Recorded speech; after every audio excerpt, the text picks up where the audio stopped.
Bonjour Guillaume. Bienvenue.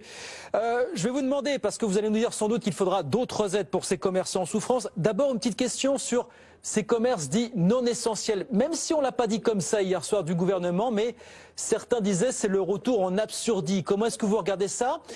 Et puis, apparemment, il y a des discussions ce matin entre Bercy et certaines fédérations de commerce, parce qu'apparemment, le fait que les coiffeurs aient obtenu une dérogation n'a pas plu à tout le monde. Et là, c'est un petit peu la course à l'échalote pour obtenir la sienne d'ici demain matin. Comment est-ce que vous regardez tout ça, vous, Marc ? Je le vois comme un espèce de système absolument pas du tout organisé, avec encore des différenciations et surtout une problématique au niveau de beaucoup d'entreprises depuis le début de l'année qui sont complètement atterrées par les mesures qu'a annoncées donc le Premier ministre hier. Il faut savoir quand même que depuis le couvre-feu à 18h et depuis le mois de janvier, on a beaucoup d'entreprises de proximité, de commerçants et d'artisans qui ont perdu près de 30% de leur chiffre d'affaires et qui n'ont eu absolument aucune aide du Fonds de solidarité ou de dégrèvements sociaux et fiscaux, donc qui sont d'ailleurs à prévoir dans le cadre des prochaines mesures qui devraient être annoncées, je l'espère en tout cas d'ici à ce soir ou demain. Qui sont les entreprises qui ne bénéficient pas du Fonds de solidarité ? Pour quelles raisons n'en bénéficient-elles pas aujourd'hui ? Aujourd'hui, toutes les entreprises qui ont une baisse de chiffre d'affaires qui est en dessous du seuil des 50% et qui ont dû rester ouvertes du mois de janvier jusqu'à aujourd'hui. Alors, certes, elles vont pouvoir bénéficier du fonds à partir du moment où elles sont fermées pour les 4 prochaines semaines, mais il faut savoir que les baisses de chiffre d'affaires se cumulent.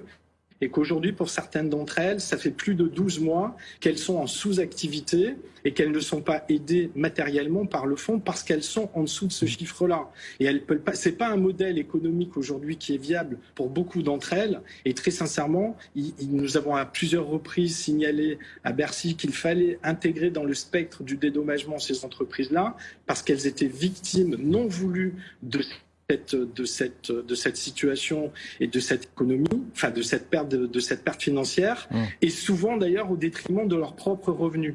Aujourd'hui, on a beaucoup d'entreprises qui ont sollicité le PGE pour pouvoir payer de la dette, et malheureusement, on ne sait pas du tout comment elles vont pouvoir faire face dans les prochaines semaines et au moment de la relance aussi, qu'on espère d'ailleurs assez proche, parce que là encore, on n'a pas de prévisibilité sur le sujet.